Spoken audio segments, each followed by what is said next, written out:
Hello guys, तर स्वागत आहे तुमचं आपल्या या यूट्यूब चॅनलवरती. मित्रांनो, चॅनलवर नवीन असाल तर चॅनलला सबस्क्राईब नक्की करा आणि अशाच नवनवीन अपडेट्स आपल्या या चॅनलवरती पाहत राहा.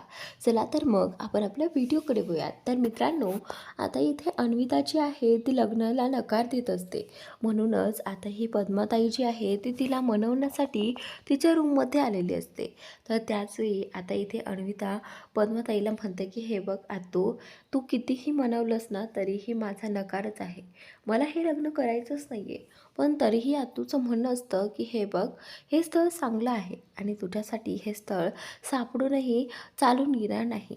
त्याचमुळे मी म्हटलं की हे स्थळ चांगलं आहे आणि मुलगाही चांगला आहे आणि तुझा विचार करूनच मी हे सगळं करते आहे, असं आता इथे ती म्हणत असते. पण त्यावेळी अन्विता जी आहे ती बोलते की हे बघ आतू, आत्तापर्यंत मला जे लागेल ते मला मिळालं आहे, पण माझ्या मर्जीनेच माझं लग्न का नाही? तर त्यावेळी आत्तूची आहे ती बोलते की हे बघ, तुला माहितीच आहे की 25 वर्षांपूर्वी काय घडलं होतं.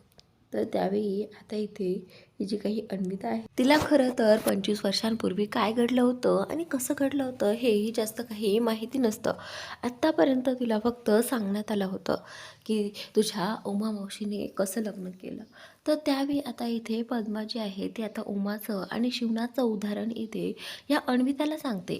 अन्विताला सांगू लागते की 25 वर्षापूर्वी तुझ्या त्या मावशीने देखील असंच लग्न केलं आणि तेव्हापासून तुझ्या मावशीचं लग्न झाल्यापासून माझंही लग्न होऊ शकलं नाही आणि मी तशीच कायम इथे या घरात राहिली. तर त्यावेळी आता इकडे ही जी काही अन्विता आहे ती फक्त तिचं बोलणं ऐकून घेते. आणि त्यावेळी आता इकडे अन्विता म्हणत असते की आतू हे बघ, जे काही झालं ते झालं, पण आता तरी तू मला समजून घे, असं आता अन्विता पद्माला म्हणत असते. पद्मा म्हणते की हे बघ, मी तुझा फायद्याचाच विचार केला आहे, तुझा चांगल्याचाच विचार केला आहे. तो मुलगा चांगला आहे, घरचे चांगले आहेत, परिस्थिती पण छान आहे, त्याचमुळे तू सुखी राहशील, फक्त एवढाच विचार करून मी तुला त्या मुलाशी लग्नाला होकार द्यायला सांगते आहे. तर त्याचनंतर आता अन्विता काहीही बोलत नाही आणि इकडे इकडे ही जी काही पद्मा आहे ती तिला सांगू लागते की अन्वितासाठी तिने काय काय केलं आहे. जेव्हापासून अन्विता झाली आहे तेव्हापासून ती किती खुश असते आणि तिलाच अन्वितामध्येच ती स्वतःची मुलगी तिला मानते आणि मुलगी म्हणूनच तिला जीव लावते. असं सगळं पद्मा इथे अन्विताबद्दल बोलत असते. अन्विताला कळतं की खरंच पद्मा आत्याने तिला खूप जीव लावलेला आहे, परंतु जर ती मला एवढा जीव लावते आहे मग तिला एवढी साधी गोष्ट कशी कळत नाही आहे की तिने मलाही थोडं माझ्या मनासारखं राहू द्यावं, वागू द्यावं. पण नाही, पद्मा तू खूपच हट्टी आहे, असं आता इथे ती मनातच म्हणत असते. आणि त्यानंतर इकडे आता हा जो काही श्री आहे ना, तो या पिहूपाशी आलेला आहे. पण खरं तर तिथे पिहू नसते, तो स्वप्न पाहत असतो. पिहूच्या शेजारी गेला आहे आणि पिहूच्या शेजारी तो झोपलेला आहे, असे सगळे तो स्वप्न पाहत असतो. आणि इकडे आता तो पिहूला मिठी मारतो. खरं तर तिथे पिहूही नसते, तिथे असतो राघव. राघव आता इथे श्रीच्या शेजारी झोपलेला असतो आणि तो राघवलाच मिठी मारत असतो आणि आवळत असतो एकदम घट्टपणे. तर आता राघवला जाग येते आणि राघव इथे श्रीला विचारू लागतो की हे सगळं काय चाललं आहे तुझं, हे बघ थांबव हे सगळं, मी काय तुझी पिहू नाही आहे, असं म्हणत आता इकडे त्याने श्रीची झोप मोडलेली आहे. आणि श्री जो आहे तो दचकून पाहत असतो की अरे हां, ही तर पिहू नाही आहे, हा राघव आहे, मी काय केलं हे. तर त्यावेळी आता इथे राघव जो आहे तो बोलतो की एवढंच जर बायकोवरती प्रेमचं तुझं होतं तर मग तू रूमच्या बाहेर का आलास. तर त्यावेळी आता इकडे हा जो काही श्री आहे ना, तो बोलतो की अरे यार, मला वाटलं मी पिहूच्या शेजारी आहे. त्यानंतर इकडे राघव बोलतो की मला सांग, नक्की तू वहिनीशी भांडण केलं आहे का, तुला वहिनींनी रूमच्या बाहेर काढलं आहे. तर त्यावेळी आता इथे श्री जो आहे तो बोलतो की नाही नाही, हे पहा तुम्ही जो काही विचार करतायत ना तसं अजिबात नाही. तर त्यावेळी बंटी जो आहे तो बोलतो की हे बघ श्री, तू जर तिच्यासोबत भांडण केलं असेल तर तुझं काही खरं नाही आहे. कारण मागच्या वेळी जेव्हा तू भांडण केलं होतंस त्यावेळी तुला माहिती आहे की तुला दाजींनी कसं आणि काय सांगितलं होतं ते. तर त्यावेळी आता इथे हा जो श्री आहे ना, तो बोलतो की "अरे हो, मी कसं काय विसरेन ते. हे पहा तुम्ही जास्त लोड घेऊ नका. आमच्यात अशी भांडणं वगैरे काही झाली नाही आहे." तर त्यावेळी आता इथे हा जो श्री आहे तो राघव आणि बंटीला खोटं कारण सांगू लागतो. श्री बोलतो की "ते काय आहे ना, तिला जरा बरं नव्हतं. तिला जरा ताप आहे आणि ती मला म्हटली की तुम्ही जर असं माझ्या शेजारी झोपलात ना, तर तुम्हालाही ताप येईल. त्यापेक्षा व्हायरस होण्यापेक्षा तुम्ही एक काम करा, तुम्ही राघव भाऊजींच्या रूममध्ये जा आणि म्हणूनच मी इथे आलो आहे. कुणालाही काही त्रास होऊ नये म्हणून." तर त्यावेळी आता इथे राघवला हे कारण पटतच नसतं. राघव म्हणतो की "हे बघ श्री, तू खरं बोलतोयस ना? खरंच वहिनीला ताप आहे का?" तर त्यावेळी आता इथे हा जो श्री आहे ना, तो बोलतो की "हो, आणि मला आला असता तर तुलाही आला असता. तुला तुला आला असता तर बंटी मामालाही आला असता. मग?" तर त्यावेळी आता राघव बोलतो की "तसंही तू वहिनीच्या शेजारी होतासच. मग म्हटलं त्यामुळे देखील आम्हाला ताप येऊ शकतो ना." तर आता इकडे हा जो श्री आहे ना, तो बोलतो की "हे बघ राघव, मी तिला हातही लावला नाही. मी तिला काहीच केलं नाही. मग मला ताप कसा येईल आणि तुम्हाला ताप कसा येईल?" तर त्यावेळी आता इथे राघव जो आहे तो बोलतो की "तू खरं सांगतोय ना हे सगळं?" तर श्रीधर जो आहे तो बोलतो की "हो हो, मी खरं सांगतोय." पण तरीही राघवला त्याच्यावरती विश्वास बसत नाही. राघव म्हणतो की "नाही नाही, मला नाही वाटत तू हे सगळं खरं बोलतोयस. थांब, मला आत्ताच जाऊन बघायला हवं." असं आता इथे राघव त्या श्रीला म्हणत असतो. आणि त्याचनंतर इकडे राघव बोलतो की "आत्ता खरं खरं सांग. हे बघ तुझी चोरी पकडली गेली आहे." राघव मुद्दामून हे सगळं बोलत असतो, कारण त्याला माहिती आहे की श्री खोटं बोलत आहे. वहिनींनी असं का केलं हे रिझन त्याला माहिती करायचं असतं. आणि म्हणूनच आता इकडे राघव जो आहे तो त्याला म्हणत असतो की "बोल पटकन, सांग काय झालं आहे." तेवढ्यातच आता इथे हा जो काही श्री आहे ना, तो म्हणतो "राघव, ते काय झाले माहिती आहे का? हे बघ, आमचं लग्न झाल्यापासून प्रियंका पाहते आहे की माधवदादांच्या चेहऱ्यावर कधीही हसू नसतं. आणि आता तिने ठरवलं आहे की जोपर्यंत माधवदादांचं लग्न होत नाही, तोपर्यंत आमचा संसार जो आहे तो सुखाचा होणार नाही आणि मी तिच्याजवळ जायचं नाही." असं आता इथे तिने ठरवलं आहे आणि त्यामुळेच मी इथे आलो आहे. तर आता हे ऐकल्यानंतर इथे श्री जो आहे तो राघवकडे आणि बंटीकडे पाहू लागतो. राघव आणि बंटीला म्हणतो की "मला सांगा, हे कितपत बरोबर आहे? म्हणजे मी लव्ह मॅरेज केलं, प्रेम केलं आणि लग्नही केलं, पण तरीही अजून मला काही दिवस थांबावं लागतंय. तर आता तुम्ही सांगा काय योग्य आहे?" तर आता राघव जो आहे तो बोलतो की "तसं पाहिलं तर खरंच माधवदादा हसत नाही आणि त्यासाठी तर काहीतरी केलं पाहिजे." तर त्यावेळी बंटी जो आहे तो बोलतो की "हे बघ राघव, आत्ता तुझं कॉलेज सुरू आहे आणि हे बघ, कॉलेजच्या नादामध्ये तू हे सगळे धंदे करायचे नाहीस, समजलं तुला? आणि तसंही तुला माहिती आहे की तुझ्याकडनं ताईंनी एक वचन घेतलं आहे की तू अन्विताचं लग्न त्या मुलाशी होऊ देणार नाही. आणि मग त्याचं काय? हे बघ, तू काय काय करशील? माधवदादाचं लग्न लावून देशील की अन्विताचं? आणि या सगळ्यामध्ये तुझं काय होईल?"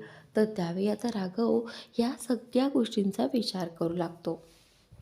तर त्याचनंतर आता इकडे राघवला कळतं की बरोबर तर आहे, म्हणजे खरंच दादाही उदास असतो. दादासाठीही काहीतरी केलं पाहिजे, असं आता इथे राघव मामांना म्हणत असतो. मामा म्हणतो की हे बघ राघव, तू जरा समजून घे ना." तर त्यावेळी आता राघवने ठरवलं आहे की नाही, खरंच दादाच्या चेहऱ्यावर हसू आलं पाहिजे आणि अन्विताचंही लग्न त्याच्याशी न होण्यासाठी काहीतरी केलं पाहिजे. तर त्याचनंतर आता इकडे इकडे उमा जी आहे ती सकाळी सकाळी देवाच्या पाया पडत असते. तुळशीला पाणी घालत असते आणि ज्यावेळी उमा तुळशीला पाणी घालत असते त्याचवेळी प्रियंका ही तिथे आलेली आहे आणि प्रियंका आता उमाला म्हणत असते की "सासूबाई, तुम्ही कसे सुनेचे हक्क सगळे निभावतात, तसंच मलाही म्हणजे मलाही सगळं काही करायचं आहे सासूबाई." असं आता इथे ती म्हणत असते की "मला तुमच्यासारखं सगळं काही शिकायचं आहे." तर त्यावेळी आता इथे ही जी काही प्रियंका येते आणि अचानकच तुळशीमध्ये एक तांब्याभर पाणी टाकते आणि त्यावेळी आता इथे तुळशीमध्ये खूप सारं पाणी झालेलं असतं. तर आता इथे उमा प्रियंकाला म्हणते की "हे बघ प्रियंका बाळा, तुळशीमध्ये एवढं पाणी नसतं टाकायचं, हे बघ तुळशी खराब होत असते. तर त्याच वेळी आता इथे प्रियंका आईला म्हणते की म्हणजे खराब होत असते म्हणजे काय आई, नेमकं तुळशीला काय होईल? त्यावेळी आता इथे उमा सांगू लागते की आपली तुळस मरेल अगं, त्यामुळे तुळशीला एवढं जास्त पाणी नाही घालायचं. तर त्यावेळी आता इथे प्रियंका आणि आई दोघेही जणी तुळशीच्या जवळ पाया पडत असतात आणि तेवढ्यातच आता तिला काही माणसं पद्मताईच्या घरांमध्ये जाताना दिसतात.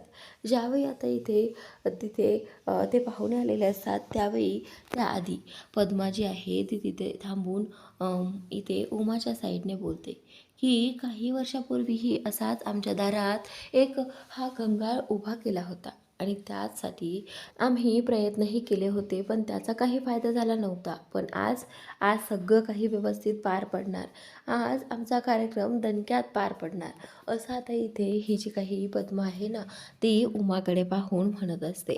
आणि उमाला माहिती आहे की आज अन्विताला पाहण्यासाठी पाहुणे येणार आहेत आणि म्हणूनच उमाने हे सगळं काही ऐकलं आहे. तर त्याचनंतर आता इकडे ही जी काही पद्मा आहे तिने काही वर्षांपूर्वी काय केलं होतं, ज्यावेळी उमा या घरातून पळून गेली आणि पळून जाऊन लग्न केलं, त्याच नंतर पद्मासाठी एक स्थळ आलं होतं आणि त्या स्थळामध्ये ती माणसं जी आहेत ती म्हणून गेली की जर तुमची एक मुलगीच पळून गेली आहे तर दुसरी टिकेल, म्हणून काय म्हणजे हे गॅरंटी की दुसरी टिकेलच म्हणून. तर त्यावेळी आता असं बोलल्यानंतर पद्माला खूप राग आला होता आणि त्यावेळी आता पद्मा त्या पाहुण्यांसमोर उभी राहिली होती आणि पद्माने इथे त्या समोरच बसलेल्या मुलाच्या कानाखाली जाळ काढला होता. तर त्यावेळी ती सांगते की हे पहा, आता इथून निघा, आम्हाला नाही करायचे तुमच्याशी लग्न, असं म्हणत आता पद्माने त्यांचा अपमान करून त्यांना घराबाहेर काढलं होतं. हे सगळं आता तिच्या डोळ्यासमोरच तरळू लागलं आणि त्याचनंतर आता इकडे बोलते की आज खूप वर्षातून हा दिवस आमच्या घरी आला आहे. पण आता भास्कर इथे उमाला बोलतो की ताई, अगं आजचा दिवस खूप खास आहे आपल्यासाठी, आजचा कार्यक्रम आपण दणक्यात पार पाडूयात, असं आता इथे ते म्हणत असतात. त्यावेळी आता रुद्रांश आहे तो बोलतो की हो चला आज चला. तर त्यावेळी आता इथे पद्मा जी आहे ती बोलते की रुद्रा, पाहुण्यांना जरा फोन कर कुठपर्यंत आलेत ते. तर त्यावेळी आता रुद्रांश बोलतो की हो आतू, असं म्हणत आता इकडे रुद्रांश जो आहे तो पाहुण्यांना फोन करतो आणि फोन केल्यानंतर पाहुणे सांगू लागतात की हो आम्ही येतच आहे, असं म्हणत आता इकडे सगळेजण दर्शनासाठी थांबलेले असतात. गावातच एक मंदिर असतं आणि ते दिसल्यानंतर सगळेजण गाडी थांबवतात आणि तिथे पाया वगैरे पडतात. तर तिथे पाया पडतानाच आता त्या सगळ्यांना प्रश्न पडलेला असतो की या पद्माताई शिरोळेंचं घर कुठे असेल. आपण गावात तर आलेलो आहोत पण आपल्याला गावाबद्दल जास्त काही माहिती नाही आहे.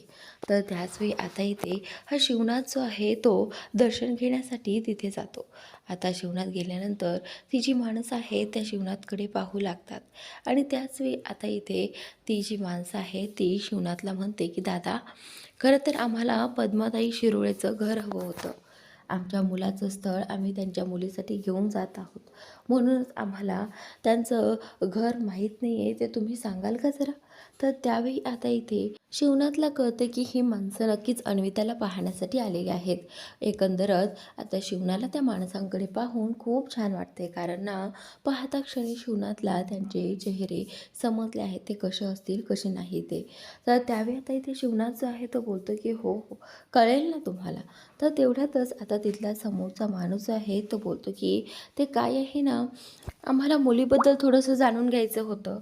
तर त्यावेळी आता इथे शिवनाथ जे आहे ते बोलतात की साहजिकच आहे, तुम्हाला हे प्रश्न पडला असेल ना, मुलगी कशी आहे वगैरे.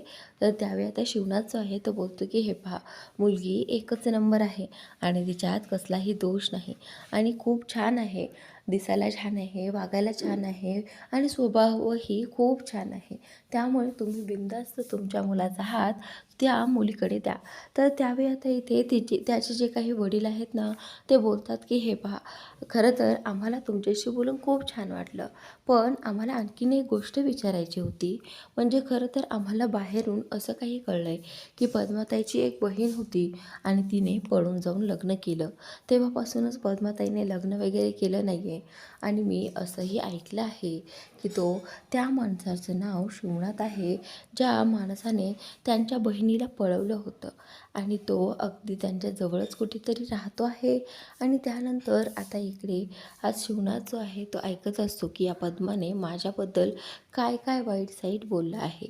तेवढ्यातच ते सांगू लागतात की खरंच तो जो काही शिवनाथ आहे ना तो अजिबात चांगला माणूस नाही आहे. म्हणजे स्वतःच्या घरात काम करत असतानाच त्याने माझ्या बहिणीला फसवलं आणि फसवून तिच्याशी लग्न केलं. त्याला दुसरं काही नाही तर त्याला प्रॉपर्टी हवी होती आणि म्हणूनच त्याने आमच्या उमाशी लग्न केलं. तर हे सगळं सोडात. आम्ही आधीच तुम्हाला हे सगळं सांगून ठेवलं कारण 4 लोकांकडून तुम्हाला हे समजायला नको म्हणून. तर त्यावेळी असं ऐकल्यानंतर इकडे आता हा जो शिवनाथ आहे तो बोलतो की हे पहा, तुम्ही आत्तापर्यंत नाण्याची एक बाजू ऐकून घेतली आहे, पण तुम्हाला नाण्याची दुसरी बाजू अजून माहितीच नाही आहे. त्यामुळे म्हणतोय की असं कुणाचं ऐकल्यानंतर लगेच निष्कर्ष लावायचा नसतो. तर त्यावेळी आता इथे हा जो शिवनाथ आहे तो त्या माणसांसमोर म्हणतो, ते काय आहे ना, हो बरोबर बोलताय तुम्ही.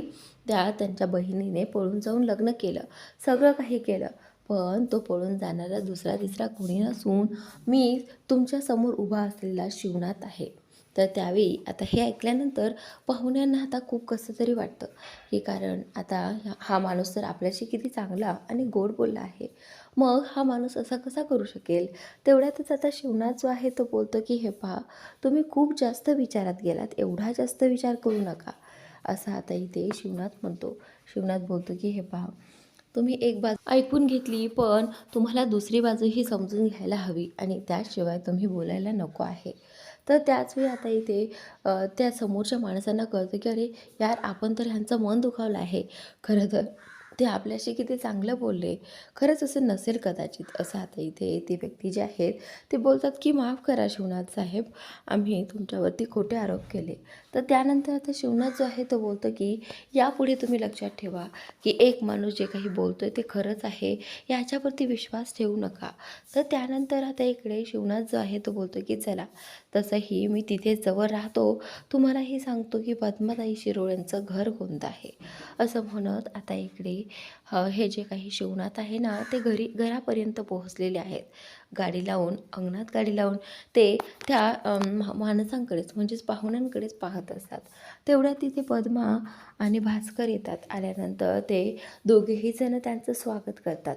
आणि त्यावेळी आता इथे त्यांचं स्वागत झाल्यानंतर भास्कर विचारतो की काय झालं पाहुणे, म्हणजे तुम्हाला घर सापडले ना व्यवस्थित.